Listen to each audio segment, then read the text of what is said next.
A liberdade é uma conquista de todos os dias. O nosso verdadeiro anseio, eu acho que realmente é pegar o país como uma coisa, fazer amor com ele e entendermos, não vamos ser felizes todos os dias. Ainda era o trauma do colonialismo, que acontecia que no sistema colonial, para tu seres pessoa, tinhas que falar a língua portuguesa, assimilar a cultura portuguesa. Nessa altura da independência, havia todas as condições para já caminharmos com todas essas línguas. Eu podia aprender Makua, eu podia aprender Swahili. Com uma certa maturidade, podemos repensar em como seguir para frente. Há um lado positivo da situação que o país viveu recentemente, destas manifestações, ou todo mundo queria ficar aqui e lutar por um país melhor. É esse amor de que me refiro. A revolução maior que tem que acontecer para mim é de cada um se levantar e ir para o problema mais próximo que está dentro de si e perguntar-se como é que eu posso resolver isto. Não se arranca o caju, ele tem que crescer e cair por si. Aquilo cai um por um, nunca são vários de uma vez, é um por um. A castanha de caju fica pronta no seu tempo, não sai antes do tempo. Está aqui uma coisa que eu acho que é bonita, o que faz falta é isto. Esse prognóstico para a utopia, acho que a utopia fica entre nós aqui em Moçambique. O que faz falta é agitar a malta, o que faz falta. O que faz falta é libertar a malta, o que faz falta. Bem-vindos ao 17º episódio do podcast O que Faz Falta, onde conversamos com quem não tem medo de mudar o mundo. Eu sou o Luís Leite e hoje temos um episódio especial para marcar e celebrar os 50 anos da independência de Moçambique. Para esta conversa convidei o jornalista e poeta Eduardo Kibe, alguém que tem pensado e escrito sobre o país, sobre as línguas que o constroem, sobre o impacto da guerra e da paz. Meio século depois, é tempo de olhar para o que foi conquistado, o que ficou por cumprir e o que continua a ser urgente. Vamos falar de literatura moçambicana, de política, da relação entre a língua e a identidade e da liberdade, da independência. Não só da liberdade histórica, mas a liberdade real do dia-a-dia e do pensamento. Neste episódio tenho comigo também Ruben Morgado, como co-host, foi meu convidado num dos episódios mais inspiradores do que faz falta, a Girafa Solar. É o que me têm dito. Sejam bem-vindos, é um prazer receber aqui os dois e, embora metaforicamente, voltar a Moçambique. Muito obrigado pelo convite e tenho muita felicidade de estar aqui neste encontro convosco. Ruben, como é que te sentes ao voltar aqui novamente e aqui com o nosso convidado, o Eduardo Kive? Eu lembro-me que naquele dia a gente não parou de falar, então eu tenho medo, mas foi à tarde de um domingo, então havia mais espaço para discutir. Agora somos capazes de ficar até muitas horas da noite aqui, porque é uma boa conversa. Disse na apresentação que íamos marcar pelo menos aqui a independência de Moçambique, e pegando aqui as palavras emprestadas de Samora Machel, que disse que o melhor do homem é ser livre. E eu vou fazer a mesma pergunta que ele fez, que é ou não é? Eu acho que definitivamente é o que estamos sempre atrás. Eduardo, o Luís começou pesado logo, hein? Muito mal. Porquê? Por causa dos recentes acontecimentos? Sim, Não, é assim, a coisa da liberdade é sempre uma coisa muito complexa que não está, não é um processo acabado, né? É uma luta todos os dias. Eu acho que o mundo todo, mas muito em particular no nosso caso, em que a liberdade é uma coisa que estamos a experimentar todos, a viver nesse contexto. E tendo em conta vários cenários que foram passados e que ainda estamos a passar, eu estou em paz cá em Maputo, mas mais para norte não podemos falar disso. E sem paz é difícil falar de liberdade, digamos assim. Luís, eu que só queria acrescentar que, e não te esqueças que a liberdade é um privilégio. É um privilégio, nem todos no mundo têm liberdade. Nós falamos da independência de Moçambique, da liberdade moçambicana, mas muitos outros irmãos do nosso planeta, da Terra, não estão libertos. Então, é preciso lembrar que essas pessoas também, nós somos mais privilegiados que essas pessoas também. Era mais para entender o que é que significa essa independência. Para nós, eu vivo em Moçambique, se calhar tem uma perspectiva diferente, mas para quem nunca viveu em Moçambique, por exemplo, se calhar pode não entender a importância dessa independência, e a independência também traz essa liberdade de alguma forma, embora, claro que faz sentido aquilo que vocês referiram antes. Sim, se olharmos no contexto da independência, eu acho que a liberdade enquadra-se muito bem na palavra processo, na palavra metamorfose também, não é? Porque houve uma geração que ainda está viva, que viveu o colonialismo, que viveu a luta armada. Para essa geração, a liberdade vai ter, se calhar, um outro sabor, um outro entendimento. Eu nasço num contexto em que estava-se a assinar o Acordo Geral da Paz, a terminar a Guerra Civil. Eu sou daquelas gerações que nasce num país, diga-se, independente, e nasce já com a democracia, digamos assim, que as primeiras eleições aconteceram em 94. Então eu só conheço um país onde eu tenho direito a votar, onde eu tenho direito, de certa forma, à palavra, a opinar, a dizer alguma coisa. Eu só conheço um país assim. Mas também conheço um país em que, à medida que a gente vai crescendo, vai escalando certos níveis, certas profissões, nós percebemos que, afinal, começa a esvair-se a utopia de que não, nós somos livres, podemos dizer o que queremos dizer, não. Começamos a ter o peso da responsabilidade das palavras. Eu trabalho com palavras, eu conheço o peso que as palavras têm. Não necessariamente o preço, porque ainda sou pobre, mas, mas sobretudo o peso das palavras, a carga que elas têm, e isso faz-nos descobrir que sim, definitivamente a liberdade, embora eu tenha nascido num país independente e livre, mas a liberdade é uma conquista de todos os dias e é preciso nos alertarmos todos os dias sobre isso, é preciso criar-se cada vez mais espaços e fóruns para aprendermos primeiro a assumir as nossas responsabilidades, porque liberdade sem responsabilidade também não funciona, temos todos responsabilidade, e sobretudo não atribuir somente ao outro o dever ou a obrigação de nos dar essa liberdade. É uma conquista individual e coletiva, individual no sentido de que cada um tem a sua jornada, tem a sua responsabilidade, tem a sua contribuição, mas coletiva, porque é preciso sempre estarmos em grupo, estarmos em coletividade. Eu sempre defendo que quando há duas, três vozes é mais fácil serem ouvidas, porque também se entende que não é uma coisa egoísta, não é uma coisa que eu só estou a pensar em mim, mas estamos a começar a pensar comunidade, pensarmos sociedade. Então é isso, é este misto de sentimento que a gente descobre que não é bem assim.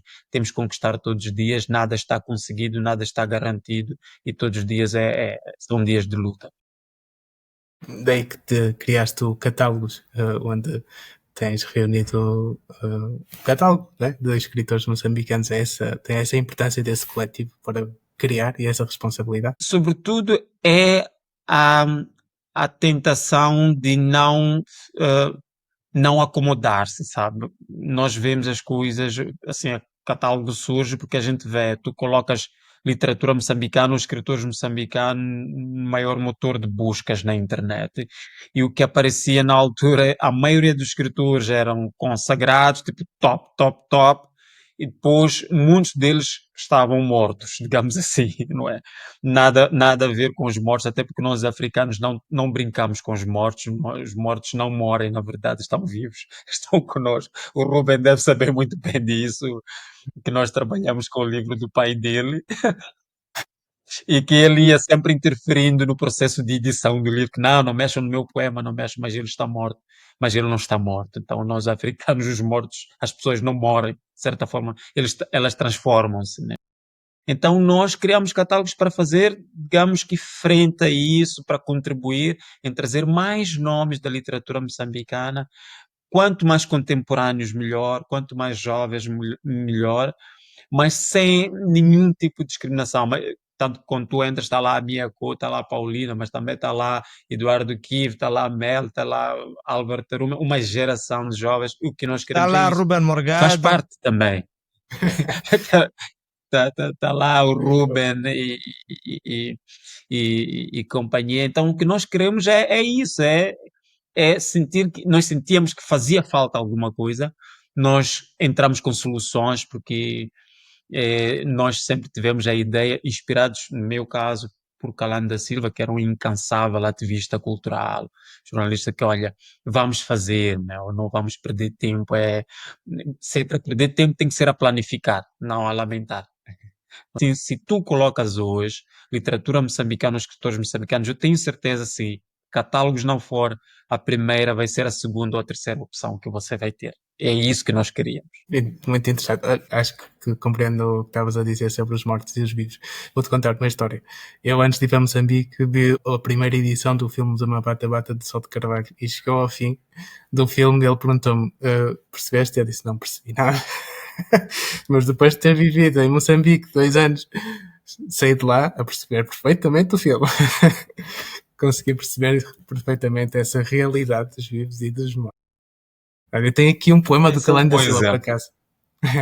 Tenho aqui um poema do Calando da Silva que eu achei muito interessante, quis trazer aqui, que diz: deram-me água e fogo para fazer a vida, deram-me a palavra para construir o sonho. E a minha pergunta seria, para os dois já agora, de que sonhos é que se veste ainda Moçambique? Ai, meu Deus. Só fazes perguntas difíceis. Eu vou antes para deixar porque é assim, o Eduardo é antes de mais, antes de pessoa, ele é poeta. Então ele vai dar uma resposta muito longa. Eu quero te dizer o seguinte, falaste bem do Calando da Silva.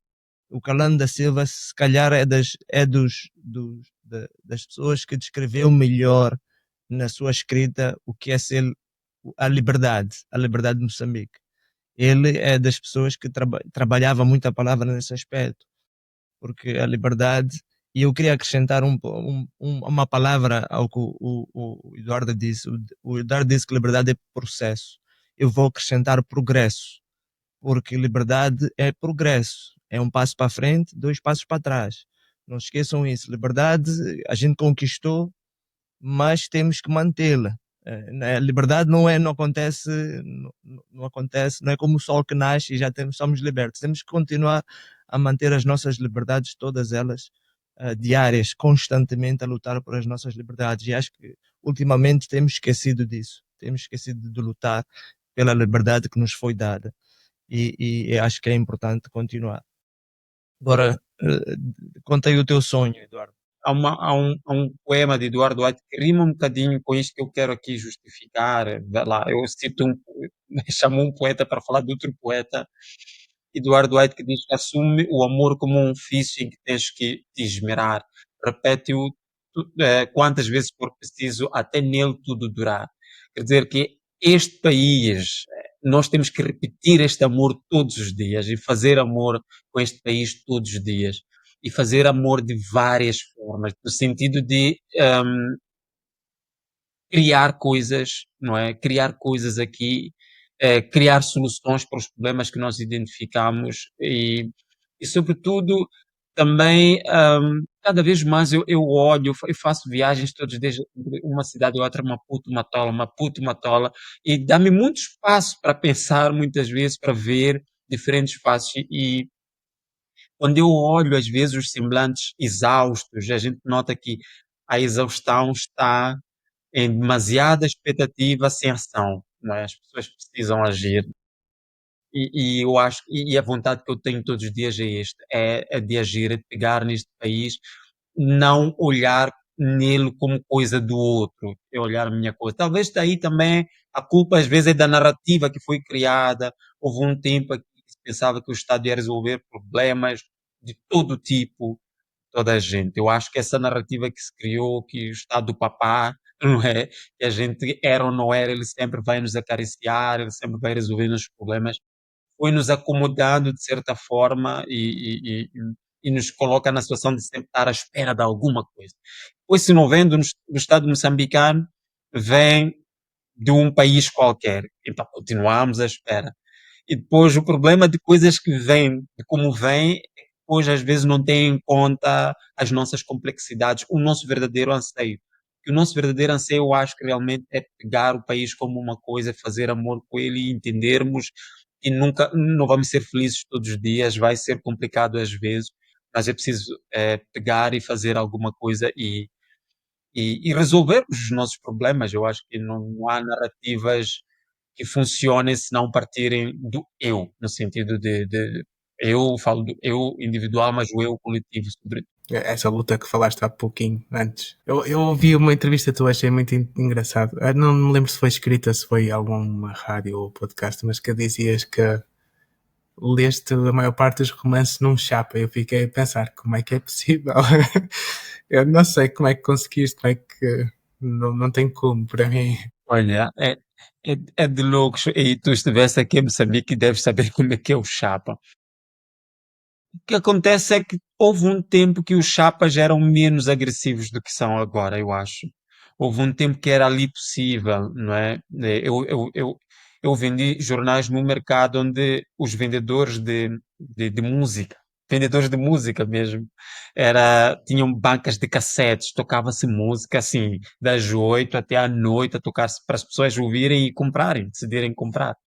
Nesse sentido, escutei muita música também no mercado. Então, imagina, é um mercado onde era possível experimentares a música antes de comprar. E estou a falar de mercados informais, não é uma coisa organizada, não. E o Chapa também havia uma certa cordialidade no Chapa, eu acho. Eu sou de uma educação em que quando vem um adulto eu tenho que me levantar para ele se sentar, não é? Então, temos que esperar que uma pessoa suba para depois a gente subir, não estarmos aí em lutas como acontece. Então, era possível, eu entrava, eu me abstraía completamente e ficava ali com muito barulho e tal. Se calhar isso também me ajudou a viver numa casa onde havia, sei lá, acho que eram 10 ou 12 irmãos, eu perdi a conta de quantos irmãos eu tenho, mas era muita gente. Depois havia uns primos que vinham de Gaza, depois aquilo é uma confusão, sabe? Primos que não eram bem primos, eram só uns tipos que viviam, sei lá onde, mas conheciam. Epá, todo mundo família. Então a casa era cheia, então eu aprendi muito cedo a ter que me abstrair, saber estar no meio do barulho, estar em silêncio, isolado e ficar comigo. E eu li realmente os grandes romances que eu li, os grandes livros, foi realmente no Chapa. Entrava, ficava num canto. O truque era, ia à última cadeira de trás, sempre a última, ao pé da janela. Porque ali há uma barreira em que as pessoas não conseguem encostar, ficar ali em cima de ti, não conseguiam. Então ficava ali e aquilo era ler a ir, ler a voltar. Pois agora o truque são os headphones, né? Porque é Sim. impossível, agora o barulho é tanto, as cidades cresceram, o mercado de que te falo, que havia tudo isso, é impossível, eu não consigo nem mais passar desse mercado, porque a moldura humana é, preenche todos os espaços vazios, não há espaços vazios. Então hoje eu preciso de usar headphones ou então andar de comboio, que é o que eu aprendi a fazer, andar de comboios muitas vezes e também ler no comboio. E depois isto também gravita dos nossos estilos de vida, né? Em casa eu tinha muitas coisas para fazer, não havia espaço para estar a ler. E havia muitas distrações. Então, e depois também há uma narrativa que se criou nesses nossos bairros que se tu lês muito, por exemplo, se eu ficasse fora a ler no quintal, era normal um adulto proibir-me de fazer isso em público porque achavam que eu ia ficar maluco, né? A ideia dos tipos Sério? que usam óculos, Sim. ou os gajos que ficam a ler no quintal ou em público, pá, tens que te esconder senão acham que tu já não estás bom da cabeça. E então a ideia era essa mesmo, era, ok, em casa eu não posso fazer isto, então eu vou fazer na rua, ou se faço em casa é dentro do quarto trancado quando não está ninguém.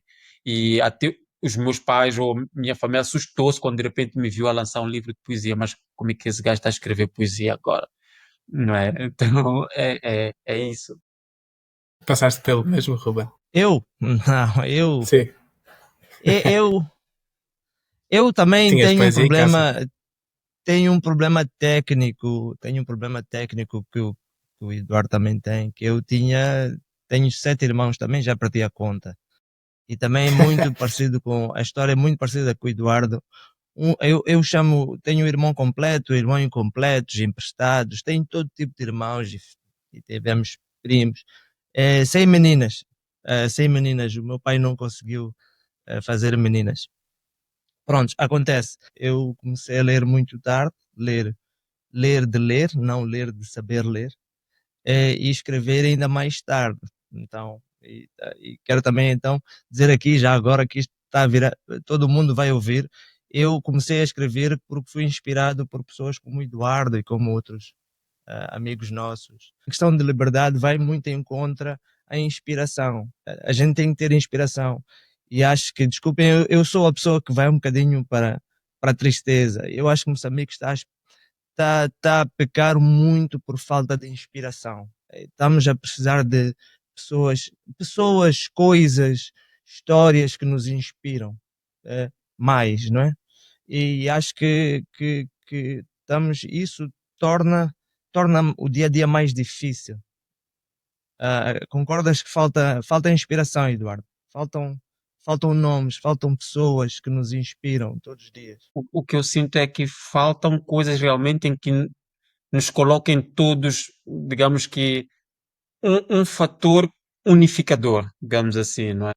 Há alguma coisa que nos move e parece que cada vez mais estamos com muita vontade de andar desavindos do que estarmos a nos escutar. Acho que até está a voltar uma certa normalidade, mas chegou um tempo em que isto aqui estava tudo muito polarizado. Mas a inspiração de que Ruben fala, eu sinto muitas vezes, e mais uma vez acho que também nós estamos, eu, afetado um bocadinho pelas narrativas muito coletivas que havia. Era o nós, não se usava muito o eu. Há um poeta dos maiores deste país, que é José Craveirinha. Se a gente lê, foi o primeiro prémio Camões aqui em África. Quando a gente lê os poemas de Craveirinha, é sempre no plural, não é eu. Os poemas de Craveirinha não há o eu, é o nós. Então, acontece muito isso que a gente sente é que não há o nós, não é? Se é nós, é eu e o Ruben. Primeiro sou eu, depois com o Ruben. Então, há aqui uma coisa que não está bem e que eu não sei onde que a coisa se desintegrou. Eh, eu acho que também a tecnologia foi sendo um bocadinho agressiva conosco. Quando assim, a tecnologia nos encontra numa situação de fraca instrução, que acontece que depois ficamos muito propensos a olhar sempre para fora. Muitos moçambicanos olham para fora. Estamos sempre a olhar para fora. Estamos sob pressão a olhar para fora. Se encontras qualquer moçambicano na rua vai te dizer como é que é a América. Mas ninguém é capaz de dizer como é que é o seu bairro. Tipo, fala-me do teu bairro, fala-me de alguma coisa do teu bairro. Eu sou, por exemplo, estou aqui a dizer que era apaixonado pelo mercado do meu bairro. E tenho personagens do mercado do meu bairro. Hoje eu tenho pessoas que eu me encontro com elas no comboio que nos saudamos todos os dias e temos histórias em comum, mas o nosso único ponto de encontro é aquele momento no comboio. Sou capaz de nem conhecer o nome da pessoa, mas há ali alguma coisa, há uma coisa nossa. Então falta-nos muito isto. Há um momento, por exemplo, se a gente escuta a música do Zeca Afonso, já que estamos aqui com é uma coisa que é imersiva. As pessoas todas calam-se e escutam. É como se todos os partidos acabassem naquele momento. Estamos todos unânimes que, olha, esta mensagem é isto. Eu não sei quantos artistas hoje nós conseguimos escutar sem divergir, sem terminar numa grande confusão, não é? Alguma coisa vai ter que acontecer e eu acredito que se calhar é na educação que alguma coisa tem que acontecer. É na educação, sobretudo a educação de base, porque eu vejo muitas que a educação de base, eu acho, não sei se regrediu ou como isto cresceu, o país cresceu de 10 milhões de pessoas de repente para 30 milhões, acho que ninguém se deu conta disso, que estávamos a fazer tantos filhos. E de repente estamos nisto, depois já não há sala para ninguém, depois já não há carteira para ninguém. Éramos poucos e de repente somos muitos. E eu acho que houve uma ausência de planeamento a pensar no crescimento da população. Pensou-se nas mesmas infraestruturas, mas a população está a crescer e as coisas aumentam. Eu acho que falei muitas coisas aqui, mas a culpa é do Ruben, é sobre a inspiração. Acho que eu fiquei inspirado a dizer coisas. Falaste do Zeca Afonso que antes de começarmos a gravar estavas a dizer que era um dos nossos. Esse é nosso. Queres explicar? Não, porque assim, o Zeca Afonso andou aqui em Moçambique e é uma música que facilmente podemos associar a isso, por exemplo, de Chipangar, aquele canta que é de Sofala, né? A zona de Sofala, e depois temos o artista Malangatana, grande artista nosso, que também tem um quadro, uma obra de pintura, um mural na beira também, que é Chipangar, Vovô Chipangar está a zangar. E depois Zeca Afonso, mesmo depois da independência, foi daqueles, vá lá, poucos portugueses que ainda o aceitamos, ainda o acolhemos, ainda veio para este país e o assumimos. Epá, tá o Zeca Afonso, vamos ver o Zeca Afonso, quer dizer, vamos, não, eu não estava vivo nessa altura, mas as narrativas desse tempo dizem isso, mostram isso, há imagens que mostram isso. Há muitos outros que, quando a Lídia Jorge, por exemplo, fez aquele discurso, muitos moçambicanos, pelo menos nós, da área da literatura, ficamos logo, uau, esta é a nossa Lídia Jorge. Então fica sempre aquela coisa, né? Que também esteve aqui e é um passado dela que não está escondido, porque há pessoas que têm os seus, cada um tem a sua forma de digerir os passados, e no caso destes não fizeram questão de esquecer esses passados. Há romances de Lídia Jorge que se passam aqui em Moçambique, que lembram esses momentos. O Zeca Afonso tem muito disso. O João Afonso também já andou por aqui, tem uma música que é Vou Morrer em Zanzibar, que é uma coisa impecável, fala de todo este país, até Zanzibar ao norte de Moçambique. Então é nosso, não é uma questão de a, nacion- a nacionalidade das pessoas. Eu tenho um bocadinho dessa estranheza no tratamento da coisa, que não é o BI da pessoa, o bilhete de identidade que diz de onde é que a pessoa é, não é? É um conjunto de coisas, a carga cultural que as pessoas têm, os afetos que as pessoas carregam dentro de si. Nesse sentido, eu posso dizer que sou de vários lugares, não sou só deste território, não é? Mas tenho bilhete de identidade moçambicano, onde eu posso votar e exercer a minha cidadania em Moçambique, mas nesse sentido tenho afetos com muitos outros lugares. Estamos a falar há pouquinho da literatura e de Moçambique e que era necessário algo que vos unia, mas apesar de no passado não escrever em papel, a tradição oral é muito forte em Moçambique. Eu não me lembro se estou a dizer bem a expressão, mas era o Kulungana, né? Esse é o Caringana. O Caringana, é isso, que se falava à volta da fogueira, não era assim?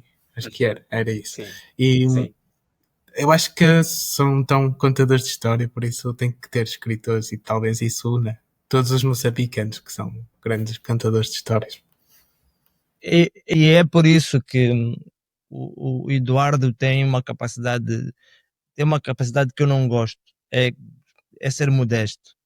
Eu não sou nada modesto.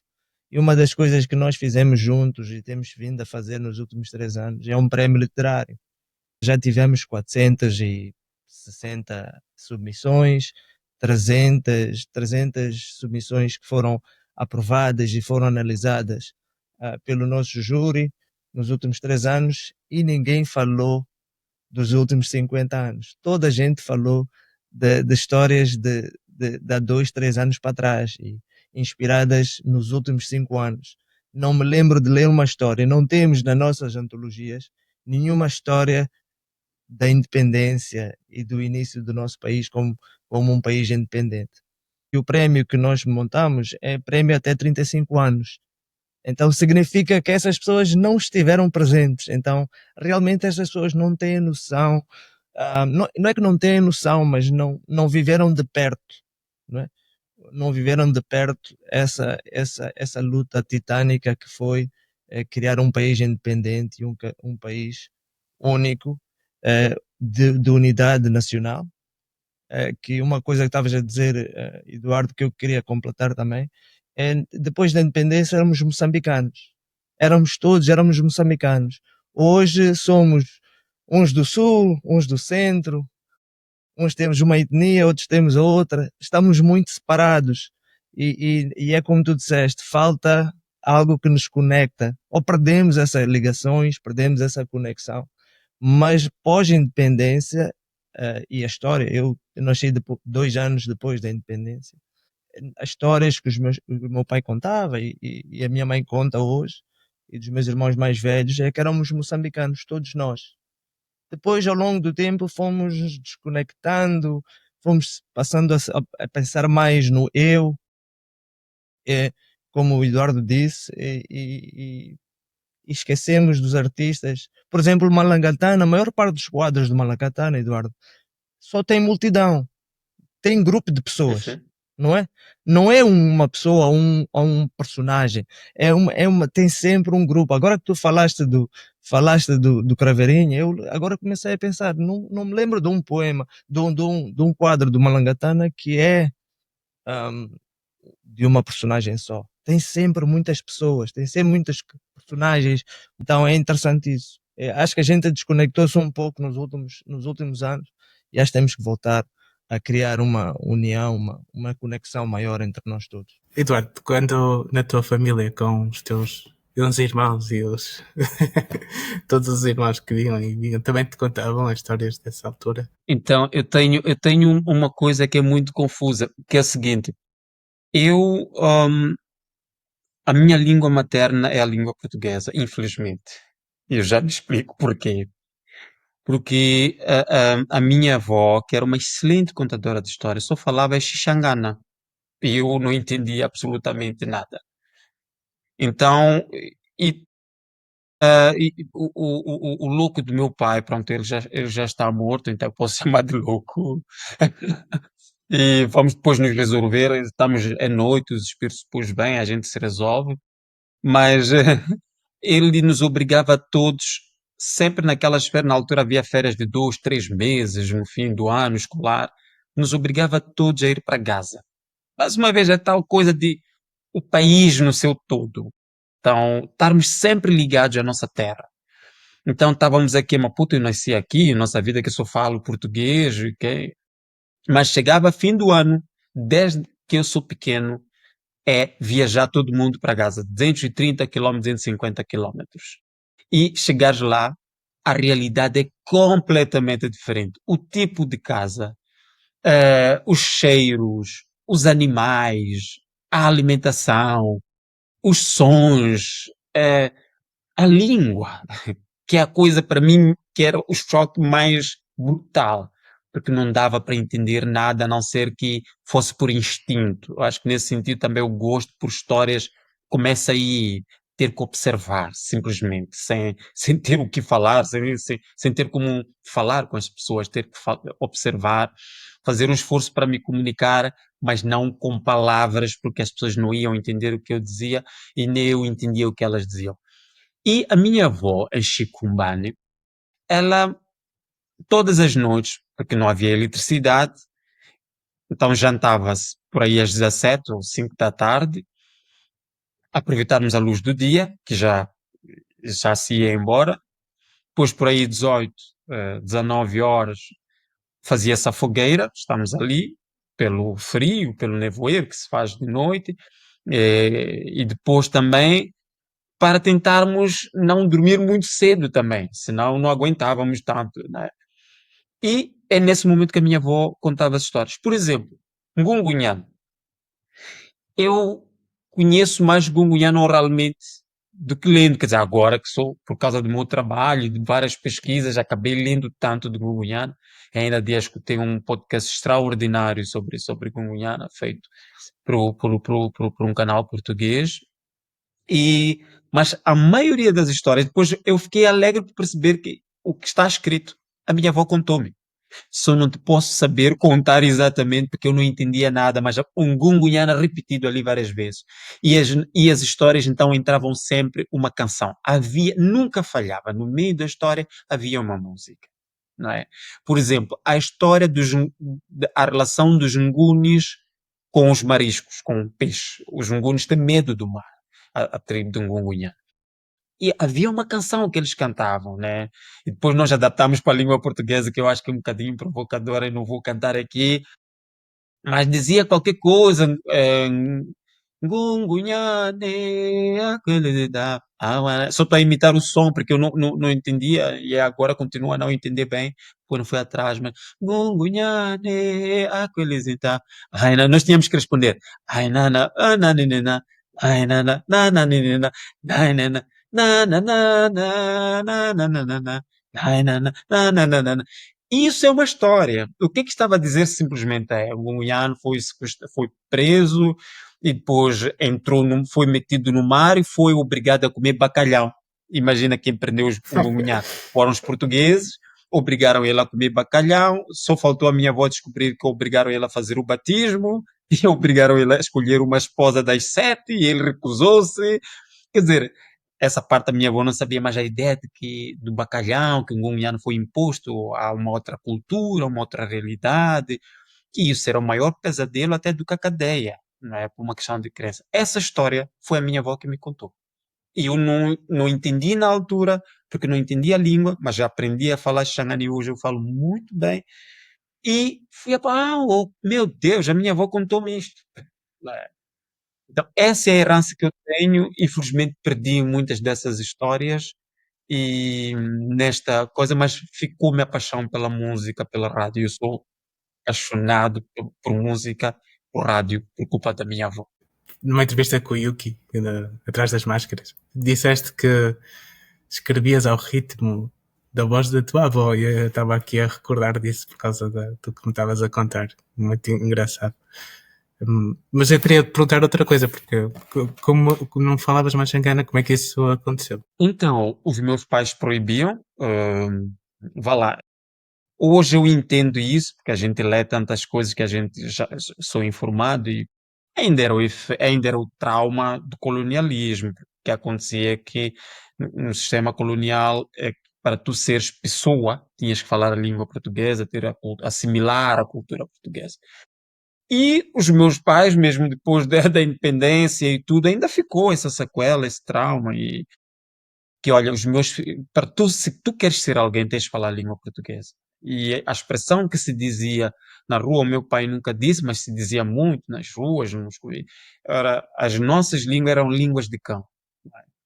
Mas esses não eram os meus pais a falar, era todo aquele trauma que carregavam e que reagia que, olha, se tu queres ser alguém, isso. É bom e não é bom? É bom porque se calhar eu tenho toda esta paixão por literatura e aprendi a ler muito cedo e dei muito bem por esse acesso a muita informação, a conhecimento, porque tive logo acesso a uma língua, digamos que global, de certa forma. Mas então eles proibiam mesmo, e eu levei alguma porrada por causa dessa história de sair à rua e ficar com os miúdos na rua e voltar para casa com uma palavra nova. Eu tinha sempre problemas. Mas a partir da adolescência já era inevitável.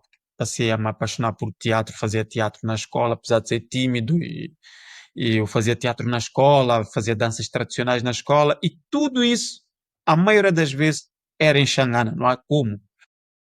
E depois queria ter acesso aos carinhos da Arram e eu não sabia fazer esses carinhos da Arram, eu não sabia absolutamente nada.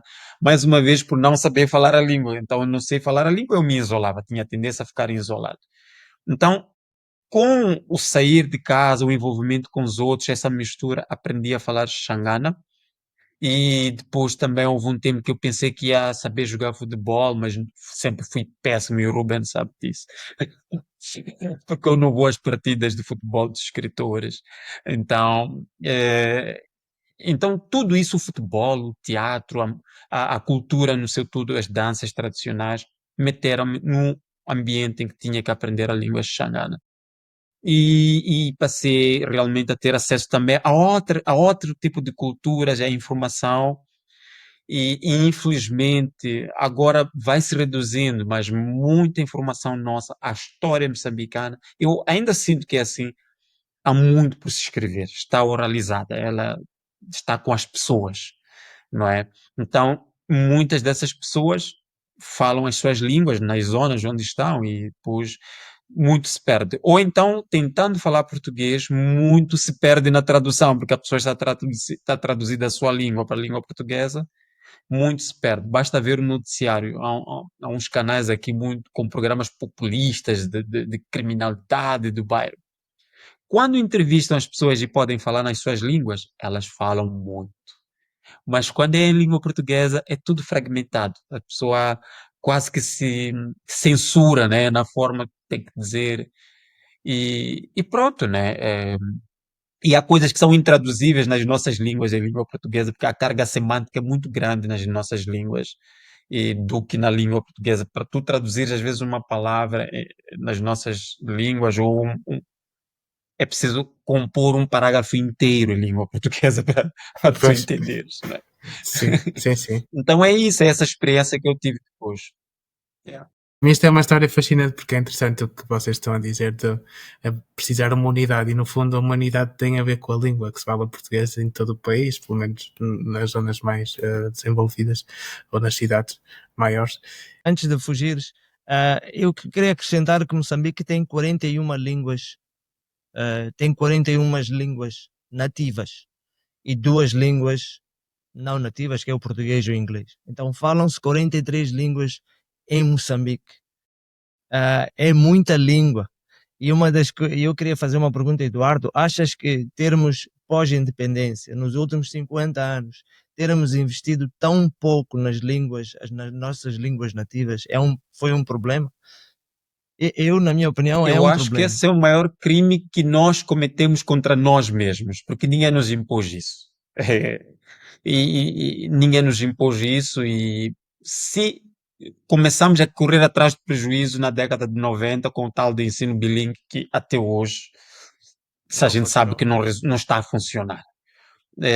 Eu recordo-me que quando eu fiz a escola primária era proibido falar qualquer outra língua dentro do recinto escolar, e tive muitos vizinhos, conhecidos, que desistiram da escola. Não porque eram burros, digamos assim, mas é porque não conseguiam se encaixar naquele mundo, porque era uma ruptura total e completa. Todos os dias, com os teus familiares, com os teus avós, com os teus pais, estás a falar em Xixangana, ou em Xicena, ou Xixope, e entras na sala, no recinto escolar, é só português. Ou então não comunicas, ou dentro da sala de aulas muitas matérias passavam. Eu recordo quando se aprovou o sistema de passagem automática, foi também porque reprovava-se muito. Eu estudei com tipos com 14, 15 anos de idade, ainda na escola primária, porque não conseguiam sair de lá. Não era porque não entendiam matemática, é porque eles até eram bons em matemática, mas não conseguiam resolver as questões em língua portuguesa, biologias, o quê. Então, foi o maior erro que nós cometemos contra nós mesmos, porque nessa altura da independência havia todas as condições para já caminharmos com todas essas línguas. Eu acho que havia condições, e se calhar hoje eu estava em condições de falar, além de uma língua de sul, se calhar podia falar, porque eu tenho pessoas que são americanos, amigos que são ingleses, que falam Swahili, que falam Makua. Quer dizer, eu podia aprender Makua, eu podia aprender Swahili, não é? Mas esse foi um crime, eu acho que há um ato de contrição que tem que acontecer aqui e tentarmos acelerar. Estamos a tentar aí, não sei que Sekelekan tentou, por exemplo, traduzir a Constituição da República para 3 ou 4 línguas mais faladas dessas todas 40 e tal, mas, epá, estás a tentar traduzir para uma língua que muitas delas nós nem sabemos ler nessas línguas, porque depois não houve gramáticas nessas línguas, não há. Em muitas delas não há gramática, então, por mais que eu saiba falar, por exemplo, pode-me ser difícil ler em Xixangana. Eu sei falar, mas pode-me ser difícil. Da mesma forma que não há um acordo ortográfico para unificar a escrita. Calanda Silva trabalhou muito nisso também, mas entramos numa encruzilhada que se calhar esses 50 anos, com uma certa maturidade, podemos repensar em como seguir para frente. Eu sei dizer uma frase em Xangana. Minani Kumbela Café. Oh! Eu vou ter que ser um bocado o advogado dos mais velhos. Eu concordo contigo, Eduardo, a questão do investimento nas línguas locais devia ter sido mais feita há 50 anos atrás. Infelizmente, chegamos à conclusão que temos 41 línguas nativas. Segundo, eu acabei de vir estive numa brilhante aula aberta da mamãe Graça Machel, na UP, em que ela dizia, e com razão, fez uma resenha, deu-nos a conhecer o historial da educação em Moçambique, porque a UP é a Universidade Pedagógica, é responsável de aumentar o número de professores em Moçambique, e ela dizia, e com razão, quando após a independência havia um déficit de tudo, incluindo professores. Um déficit terrível de professores, de livros, de material didático, então era muito difícil. E é por isso que eu percebo um bocadinho esta nossa, falarmos 50 anos depois que foi um grande erro, mas imagina as decisões que tiveram sido tomadas há 50 anos atrás. Imagina os nossos pais, Eduardo, terem que tomar algumas decisões difíceis e que até acredito que eles imaginavam que não era uma boa ideia, mas tinham que ser tomadas. Então, Eu fico a pensar nisso. Se eu e tu, Eduardo, teríamos a mesma coragem, a mesma força de tomar essas decisões naquela altura. Eu fico a pensar que não tenho, não. Acho que não ia conseguir. Acho que não ia conseguir. Mas pronto, é assim mesmo. A falta, então, a Acho falta que de daqui a 50 professores. anos alguém também vai estar a dizer isso sobre nós. É verdade, é verdade. A gente anda a fazer coisas, andas a fazer catálogos e ninguém vai acreditar que vocês tiveram coragem de fazer uma plataforma fantástica. Depois eu vou pôr aqui no vídeo para as pessoas poderem pesquisar o site que eu fui ver e é interessante. Eu E o gostava prémio muito de continuar literário a falar também, daqui Luís. Põe lá o do link prémio do prémio literário. literário. Tá, ok. Tudo que for, claro que Senão sim, vou para zangar. promover. É Ok. preciso vender aqui os artistas. Os artistas normalmente não gostam muito dessa palavra. Vamos vender a nossa obra. Vender é algo assim um pouco um Promover, sacrilégio, né? promover. Promover, sim, promover, Hum. é isso. Eu gostava muito de continuar a falar da língua, porque acho muito interessante. A realidade que eu conheci em Moçambique foi o contrário do que o Eduardo viveu, no fundo, que é ver as crianças a falar a língua local e depois, quando chegam à escola, aprendem a língua e tudo o resto ao mesmo tempo, né? E fica assim um pouco confuso. É uma dificuldade de, se estás a aprender a língua, como é que vais aprender matemática não sabendo a língua? É um bocado estranho. Como já estamos aqui a falar há algum tempo, 40 minutos, por isso tenho que avançar.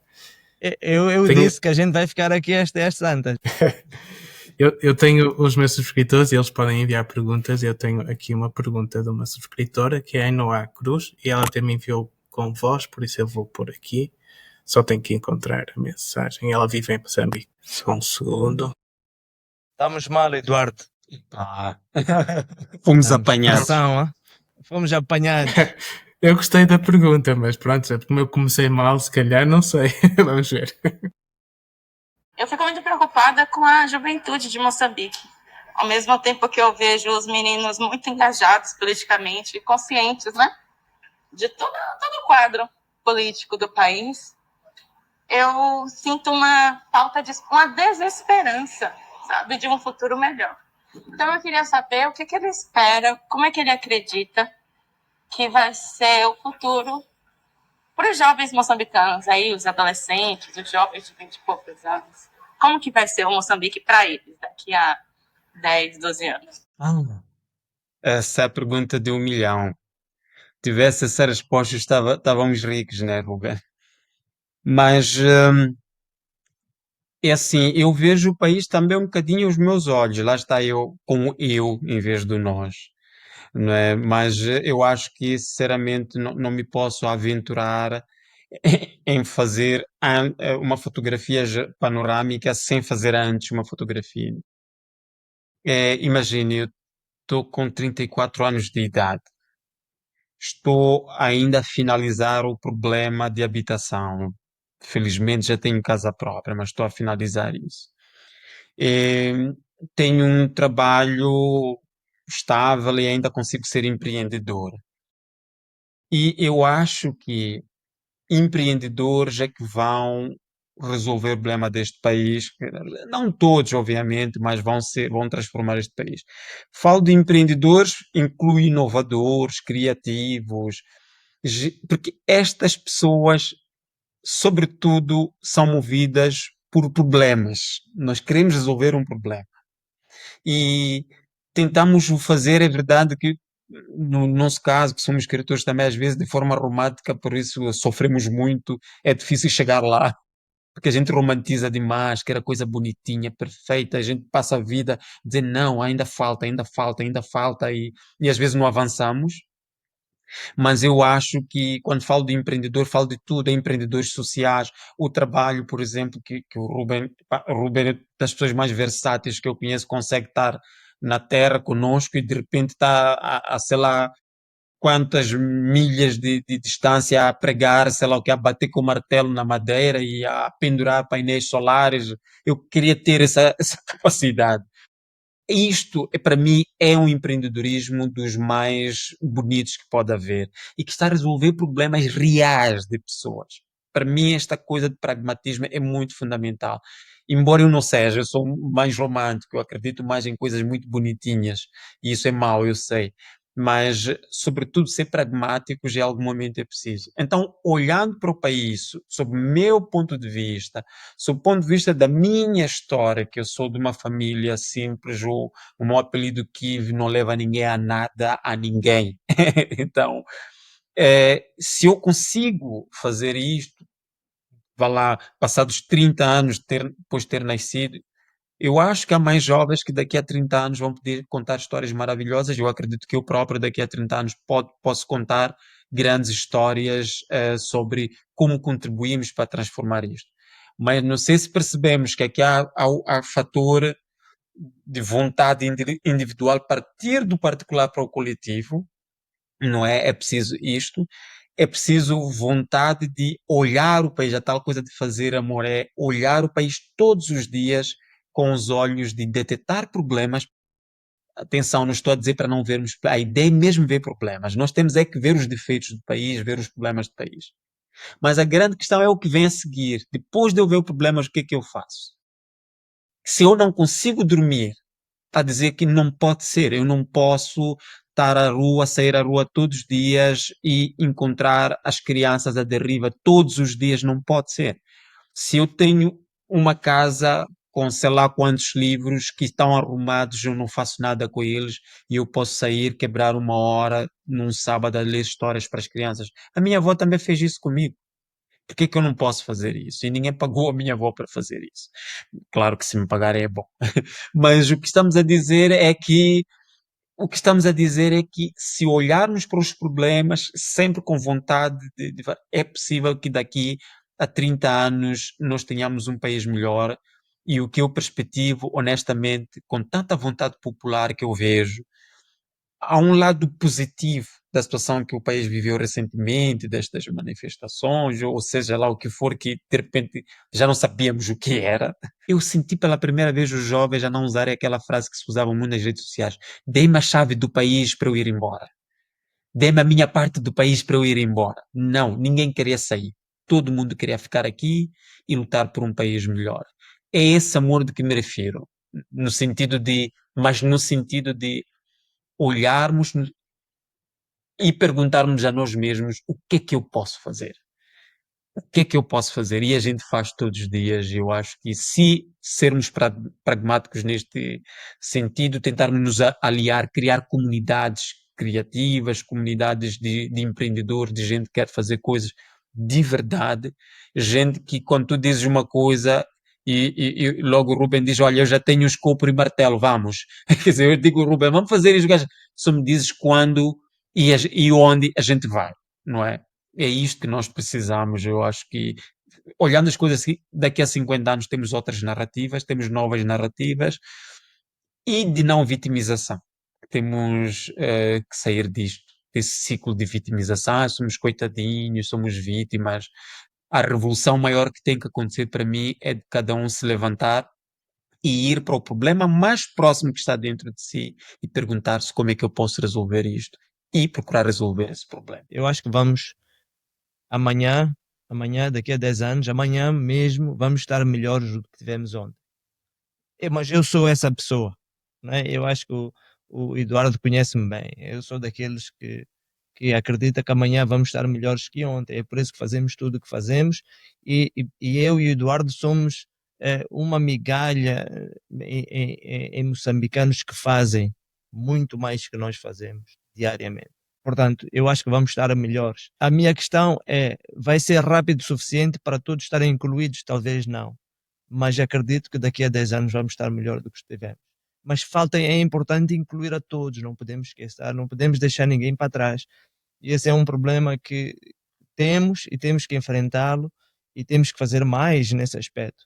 Há algumas pessoas que estão a ficar para trás e temos que incluir essas pessoas.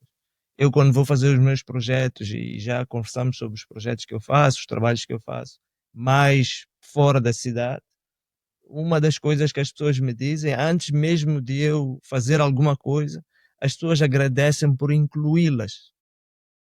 Só incluir na ideia de eu trazer um projeto para a comunidade deles, eles agradecem por incluí-los. Eu aprendi a palavra incluir com essas pessoas. Então é preciso incluir todos neste movimento de crescimento. E também dizer que precisamos de usar a cultura. A cultura tem que ser usada mais. É uma ferramenta fantástica para incluir toda a gente. E temos feito pouco. Temos feito muito pouco para exacerbar a cultura moçambicana. Devíamos fazer mais. Devíamos fazer muito mais. Porque um país, por exemplo, vou dar um exemplo. Os Estados Unidos é definido pela sua cultura. Nós conhecemos os Estados Unidos pela sua cultura, ou não é verdade? É verdade. Os Estados Unidos Não só, mas também. não, mas muito, Ultimamente, muito. Não, ultimamente não, mas muito. Os Estados Unidos entrou nas nossas vidas pela sua cultura. o cinema. Sim, É uma sim, ferramenta. Yeah. sim. É o cinema. O cinema é o exemplo disso. A música é o exemplo disso. Portanto, é uma ferramenta de desenvolvimento fantástica, não só de criar renda, mas também de criar uma identidade muito própria e de fazer aquilo que a gente falou no início, de inspirar moçambicanos a quererem ser moçambicanos, não quererem ser de outro sítio, de outro lugar. Então precisamos de mais disso. Deixa-me só dizer uma coisinha assim, eu espero ser rápido. Quando o Ruben falava de incluir, fiquei tão encantado com esta palavra, porque na maioria das línguas banto, eh, a maioria das línguas banto são sempre no plural. Não existe, por exemplo, nas nossas línguas aqui, meu pai, no sentido de ser só meu pai, não é? É nosso pai. Não é? Eh, não existe quer dizer, a terra, quando a gente diz terra, é um sentido muito coletivo, é muito comunitário, muito coletivo. E o que também às vezes vai se desgastando por não valorizarmos as nossas línguas está aí, é que toda esta riqueza de incluir já está lá nos nossos vocabulários das nossas línguas. E não precisamos inventar novas narrativas sobre isso, é ir buscar, porque estão lá. Uma coisa, uma história simples. Quando eu quis fazer Lobol, o Lobolo é um filme terrível. Tu podes fazer um filme com vários episódios sobre o Lobolo. Porque é uma coisa de. Resulta numa escala de reuniões que tu não imaginas. Mas todas essas reuniões, não é porque as pessoas vão tirar dinheiro, vamos contribuir para fazer uma grande festa. Não, não se dita nada. É no sentido de primeiro escutar, ao escutar os mais velhos, também te ouvirem as tuas vontades. Portanto, até nas nossas culturas, nas nossas tradições, já há um hábito de envolver todas as gerações, não é? Incluindo as mulheres têm um grande papel nisso, que é estranho, porque quando a gente imigra, nós excluímos as mulheres. Nós excluímos com muita facilidade elas, não é? Então, e isso é uma coisa muito bonita, esta coisa de incluir, que eu acho que sei lá, eu acho que agora estou aqui a pensar que terei que ir um bocadinho mais para longe daqui para ouvir histórias e ouvir conversas de pessoas nessas línguas e has de perceber que a maioria delas incluem há uma coisa de concertação, há uma cultura e as pessoas realmente só querem ser envolvidas. As pessoas têm soluções. Assim, não é o Luís Leite que há de vir aqui agora na Matola, aqui no meu bairro, dizer, olha, se aqui há problemas de águas, vamos fazer isto porque eu estudei no Harvard. Quer dizer, não tem nada a ver, isso não se enquadra. Se tu envolves as pessoas dizem que, olha, há muito, muito tempo havia aqui um rio, mas este rio desapareceu porque construíram uma casa ali, construíram uma ponta ali, construíram ali. Achamos que se abrissem aquele caminho, a água naturalmente passa por si. Então, é um ancião que te contou isto. É alguém que viveu, está com 80 anos de idade e está a dizer que, olha, há 80 anos havia um rio aqui. E de repente já não há rio. Né? Alguma coisa aconteceu nisso. Então, epá, obrigado, Ruben, por teres dito essa palavra incluir. Fez-me percorrer muitas coisas. E até em termos económicos, essa coletividade até tem a tradição do Shitiki, né? É verdade. Ajuda a comunidade a ajudar-se a si própria. Sim, sim, sim. O Chitiki, aliás, um dos grandes exemplos de empoderamento feminino, que às vezes converso com muitas amigas, muitos amigos, às vezes nas conversas, que já vêm dos nossos hábitos comunitários na zona. Muitas mulheres constroem casas em que até Elas é que assumem os maridos, não os maridos a assumir, como às vezes se propala a ideia de que o homem é o provedor, que não funciona bem. Esta coisa da Bíblia aqui não funciona bem. Então, muitas mulheres têm o seu chitique porque o chitique muitas vezes é feito pelas mulheres. Do negócio informal, daquele dinheirinho que às vezes sobra ali na compra do pão, ela consegue acumular e de repente acontecia isso mesmo na minha casa, que de repente a gente chega, a gente tem um sofá. Mas de onde é que veio o sofá? Ah, mãe, não. Olha, eu fui juntando dinheirinho, fiz stick, recebi meu stick e comprei isto. E há sticks vários de dinheiro mesmo. Há sticks para comprar mobiliários, há stick para comprar terrenos. Agora o hábito de comprar terreno, terra para construir. Há stick para comprar blocos, há stick para comprar uma série de coisas. E tá aí. É este sentido realmente de incluir, esse sentido comunitário, né, que tu dizes. O Ruben falou da cultura, mas tu também tens tentado levar pelo menos a cultura à matola, pelo que eu consegui perceber. Por isso aqui passa-se um pouquinho de justiça, cá há também pessoas na indústria criativa, não sei se existe tal indústria criativa que se tenta produzir em Maputo. Quando eu estava em Maputo havia muita atividade cultural em Maputo. Não sei se depois quem ia da matola tinha acesso assim tão fácil a essa cultura da capital. Não sei como é que seria, bem. Matola é uma coisa muito complicada. Há uma fama que há de Matola, de que Matola é tipo, é guest house, né? Quer dizer, nós Sim. fazemos a vida em Maputo e só vamos dormir e fazer amor na Matola. Quer dizer, aquilo é a cidade onde a gente vem fazer amor, a gente vem, dorme e depois a gente volta para a cidade. Eu passo mais tempo na cidade de Maputo. E a Matola é vítima disso. Digamos assim, estar muito próximo de Maputo, que ela se anula, de certa forma. Mas há aqui muitas coisas. Ainda no ano passado nós criamos, fui convidado por um grupo de artistas plásticos que criaram uma associação de artistas plásticos da Matola, por exemplo, que eu faço parte também. E há saraus culturais que eu comecei no ano passado já a prever os 50 anos de independência, chamados Novas Narrativas para Moçambique, que nós começamos a fazer em junho do ano passado. Então, há aqui uma certa dinâmica. Eu costumo dizer que talvez metade dos artistas que você viu em Maputo vivem na Matola, mas a questão é muita coisa em jogo. Por exemplo, se pensarmos nos espaços culturais de Maputo, de quem são? Muitos deles não são moçambicanos, né? É franco-moçambicano, é português moçambicano, China moçambicano, quer dizer, China até consegue ser mais moçambicano do que chinês, porque não há governo E no fim da chinês lista o diretamente. Camões. No fim da lista. Não sejam O injustos. Os Camões, depois Camões, tem o Centro Camões Cultural faz um alto trabalho. Moçambicano-Alemão, Brasil, Ah, Moçambique. Sim. Então, Portugal estão estava todos só a na dizer cidade que de Maputo. Portugal está no final da lista, mas não estou ofendido. não. O Camões, o Sei, Não, Camões não é faz. verdade. Não é verdade. O Não Camões é faz muito verdade. trabalho. Então, pronto, Matola acaba sendo esse lugar onde a gente escreve, por exemplo, a gente escreve na Matola. O livro que você vai ler, eu escrevi na Matola. Ah, toda a influência que eu tenho dos sons, das coisas, é aqui na Matola, mas a gente faz lá. Então, é uma cidade de produção. Antes chamava-se Capital Industrial de Moçambique.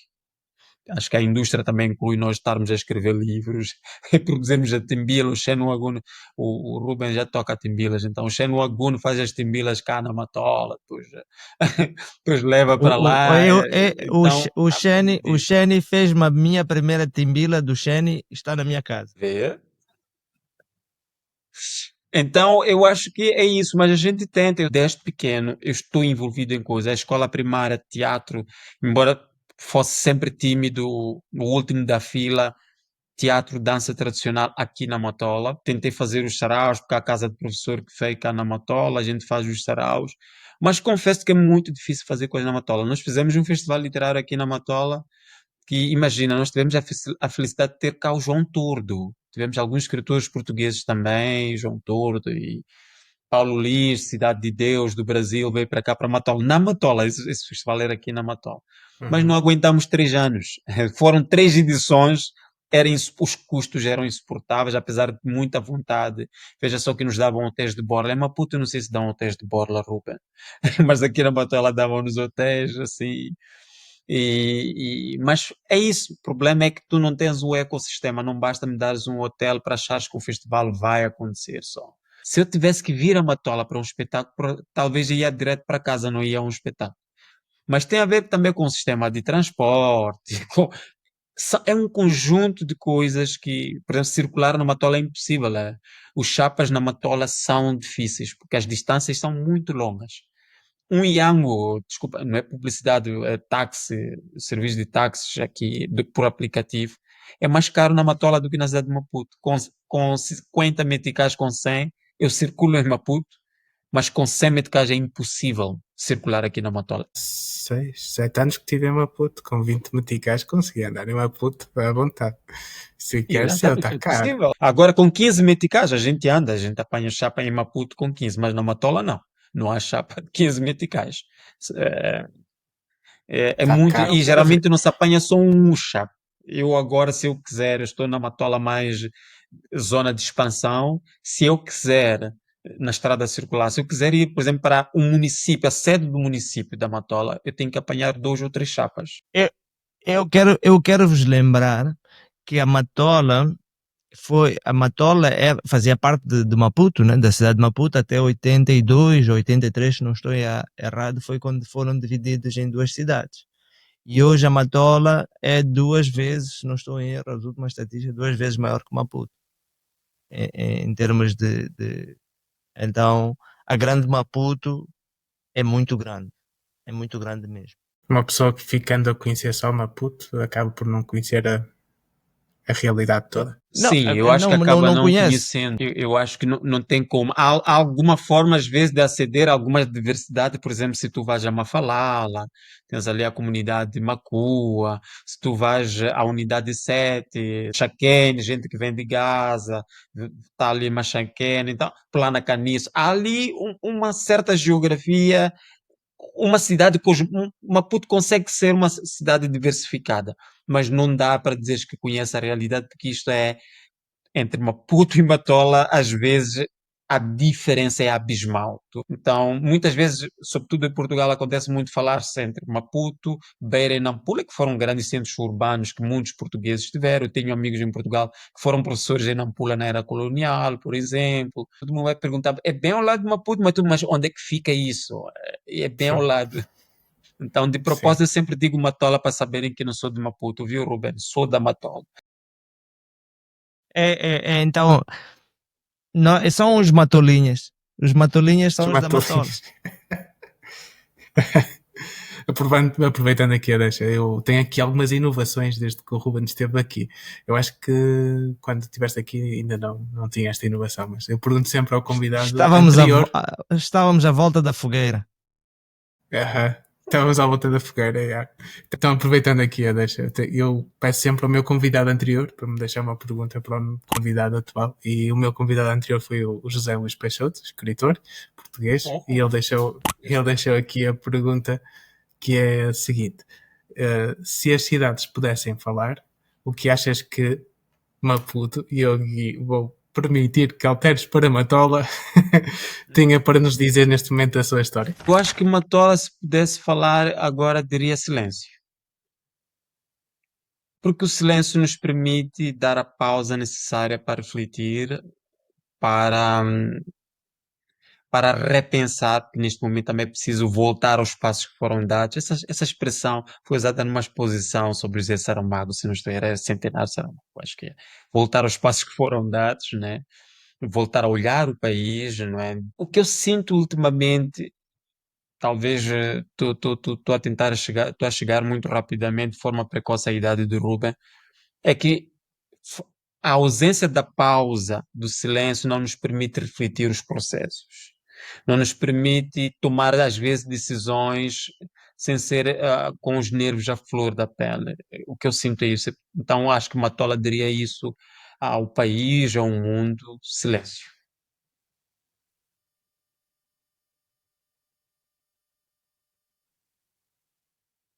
Eduardo? Yeah, yeah. Respeito. O que é que faz falta? O que faz falta? Muita coisa. Essa é a pergunta que não devia ser feita.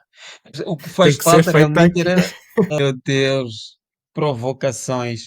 Então, o que faz falta? Eu acho que faz falta ahm, reunir a malta, Eu acho que faz falta reunir a malta, eu acho que faz falta bibliotecas nas escolas, no mínimo que a nossa biblioteca municipal, porque existe uma biblioteca municipal que eu sei que ninguém sabe onde é que fica, mas existe.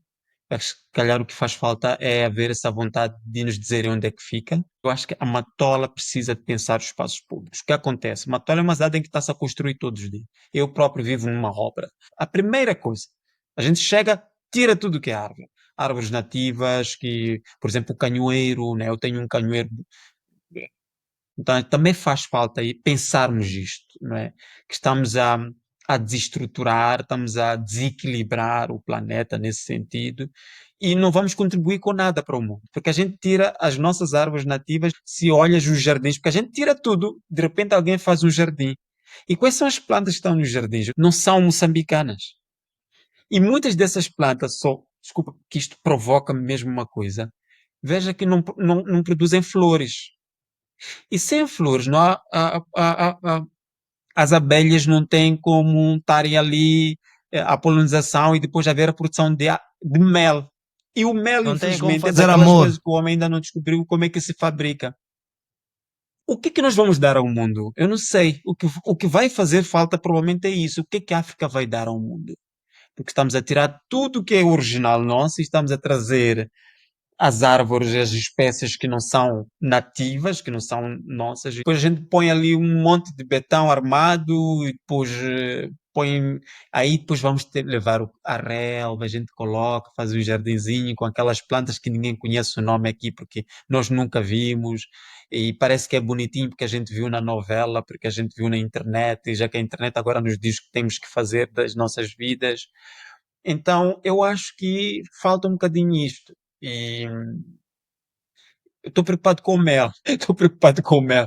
Porque a maioria das plantas que estão aqui não tem flores. E sem flores, as abelhas epá, estão tramadas e não há mel. Não há mel. E sem mel a vida fica amarga, né? Matá-la está a desconseguir em termos de plantas. É preciso conseguir de novo. Ruben, quero que faças aqui uma pergunta ao Eduardo, mas que seja para trazer Fácil. algo positivo para o futuro. Um desafio para Seja aqui, para o fácil. Ruben. Que seja fácil, É, porque eu faço perguntas muito difíceis. eu também queria só resumir um pouco o que eu entendi do Eduardo, e já tínhamos falado antes. Acho que faltam identidade. Acho que estamos a perder a nossa identidade própria.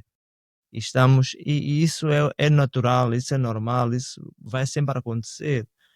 Estamos a importar identidades de outros sítios, é normal, isso é um ciclo, mas temos que cada vez mais ahm, investir na nossa própria identidade. Para mim, Eduardo, a pergunta para ti é: como é que nós levamos esta experiência de Maputo e da Matola, que são parceiras, vamos, neste trabalho todos que nós fazemos, como é que levamos para as províncias?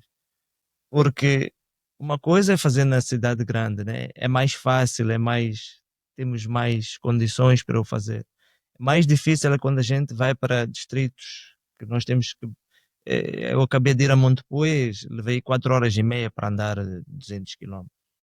Como é que a gente leva isto que estamos a discutir aqui para esses sítios onde não conseguimos chegar ou é muito mais difícil chegar?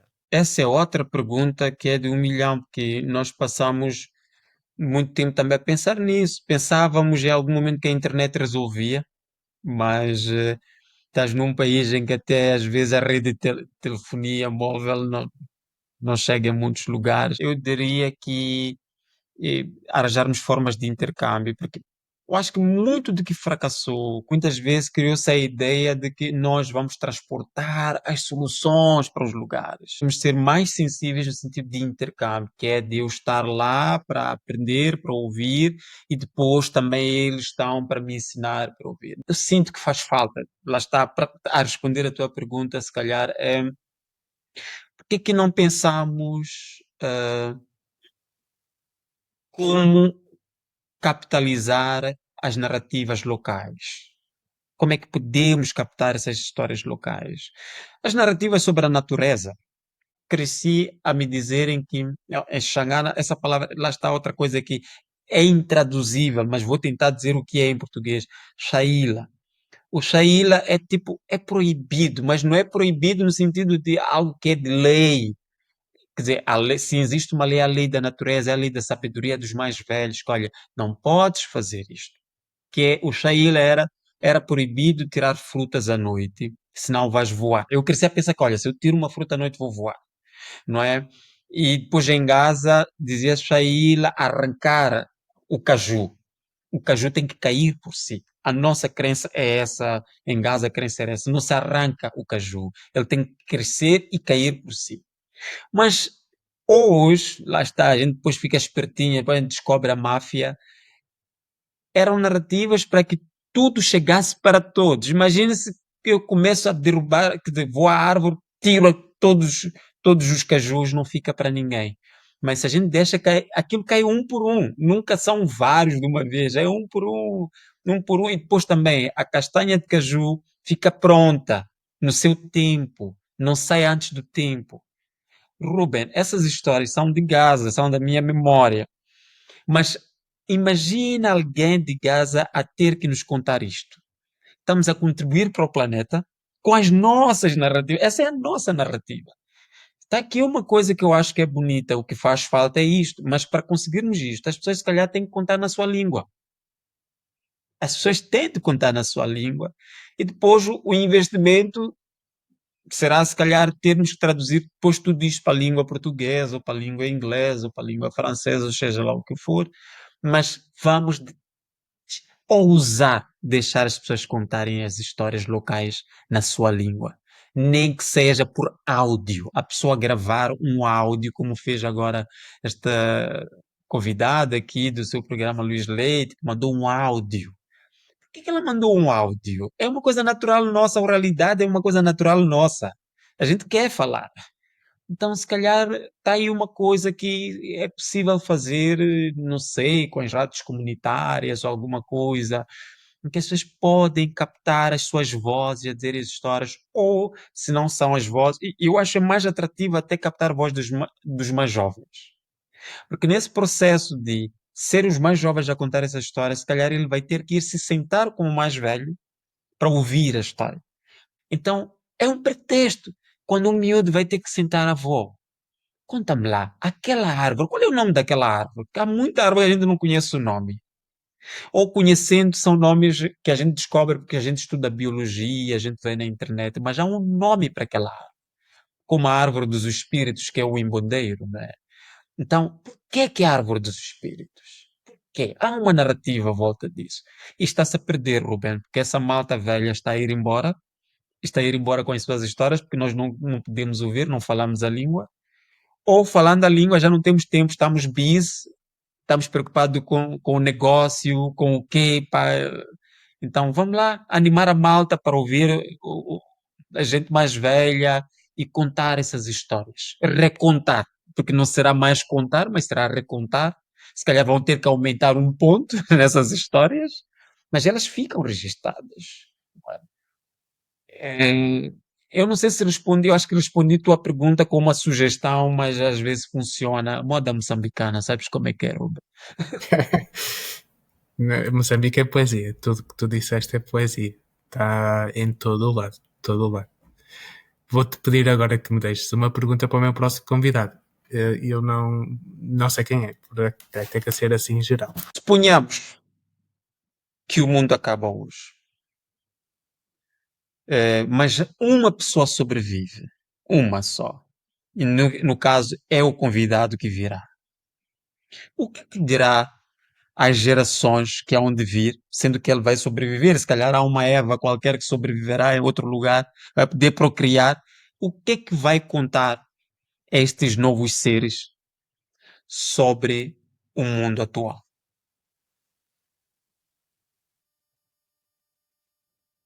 Poxa, eu vou-te devolver essa pergunta, porque eu tinha aqui uma nota que diz assim: num abismo ao fim do mundo, que testamento deixarias? Se as pessoas puderem se recordarem de mim e simplesmente sorrirem, sabe? Fazer um gesto, nem que fiquem em silêncio, mas um silêncio introspectivo, acho que já me satisfaz, sinceramente. Sou daqueles que têm livro e que eu acho que todos os meus livros, quando eu morrer, vai ser a primeira coisa a tirarem de casa. Olha, vamos tirar isto a ocupar espaço. Então, então os gajos já morreram, vamos tirar tudo isto, porque isto é uma grande confusão. Mas eu acho que se as pessoas puderem terem vontade de alguma coisa depois de se lembrarem, sabes? Cantarem, dançar, querer ir para algum lugar, eu acho que. Eu sei que isto é meio egoísta, é estar a pensar em mim e as pessoas que se calhar me conhecem e tal, é que, sinceramente, quando eu penso no fim, não consigo pensar no mundo no seu todo, até porque, como diz o Carlos Drummond, o mundo é grande, né? E o meu coração, e o mundo não cabe no meu coração. O meu coração não é maior que o mundo. Então é mais fácil eu pensar nas pessoas mais próximas que eu acho que são as que arcam com o prejuízo disto tudo. A gente está aqui a falar de tudo bonitinho, mas é quem paga este preço, né? Da ausência, se calhar, de grandes coisas materiais, ou que há quem paga com isso. Se calhar gostaria que tivéssemos coisas mais, né? Que usássemos este todo o conhecimento, estes todos os livros, para estarmos com as contas milionárias, mas a gente prefere investir noutra coisa, na humanidade. Eu acho que se podemos nos humanizar um pouquinho só e as pessoas lembrarem, pô, este gajo era mesmo maluco e fartarem-se de rir e gozarem com isso e contarem uma piada, está bom.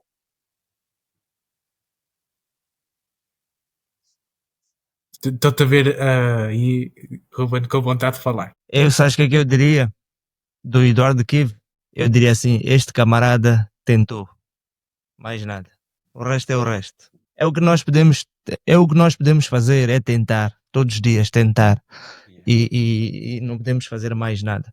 E se eu for lembrado que tentei, para mim já ganhei, está ganho. E eu, obviamente, vou-me lembrar do Eduardo porque tentou.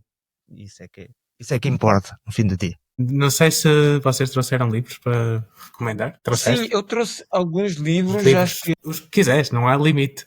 Os livros que também. ouvi-te noutras entrevistas a dizer livros para desconcertar a vida. É mesmo isso. Eu trago três livros que comunicam entre si, mas não têm nada a ver. E o primeiro que eu vou apresentar é este, é Afrotopia, de Felwine Sarr, que é autor senegalês.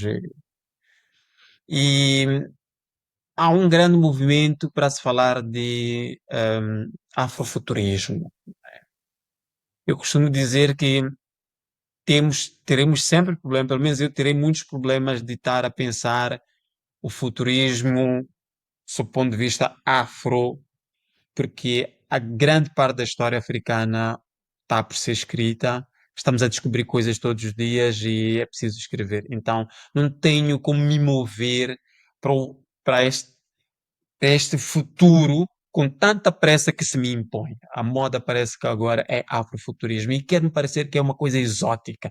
Desculpem os que quer-me parecer que é isso. Mas o Felwine Sarr, em vez de afrofuturismo, sugere afrotopias. São utopias eminentemente africanas. A tal coisa estávamos aqui a dizer em resumo, que é pensarmos nas nossas narrativas, gente nossa a contar as nossas histórias, que vamos perceber que qualquer um no mundo vai perceber que não, a árvore de que estavam a falar é esta, é baobá para os brasileiros, mas para mim é embondeiro. Mas é minha narrativa. É a minha utopia de desenvolvimento. O que é desenvolvimento para a África? O que é modernidade para a África? O que é contemporaneidade africana? Então, isto aqui é um dos exemplos de desenvolvimento em África, é assim um bocadinho estranho. A pandemia nos mostrou. O mundo tinha vacinado que a África seria dizimada com a pandemia da Covid-19. E sabe o que aconteceu? As pessoas pegaram seus trapos, as suas capulanas, fizeram máscaras. Todo mundo teve máscara. Todo mundo teve máscara. Afrotopia. Essa é a minha sugestão. Felwine Sarr. Curiosamente, a tradução é de Marta Lança, que é também uma amiga, e coincidências da vida. E esta é a minha primeira sugestão. A outra sugestão é o livro Crônica da Rua 513.2, de João Paulo Borges Coelho. Para mim, se não o maior, é dos maiores romancistas moçambicanos. Este livro em particular, que estamos a falar de 50 anos de independência, coloca-nos ali naquela zona de 1974, 1973, 74, 75, 76, quer dizer, sobretudo 74, depois da Revolução dos Cravos, de Abril, como é que Moçambique reagiu a isso, desde a retirada imposta aos portugueses, e depois como é que isto ficou, os que ficaram, como é que se sentiram, sabes que depois é que houve um ataque à Rádio Clube de Moçambique, porque houve pessoas que acreditavam que ainda haveria o regresso daquele sistema todo.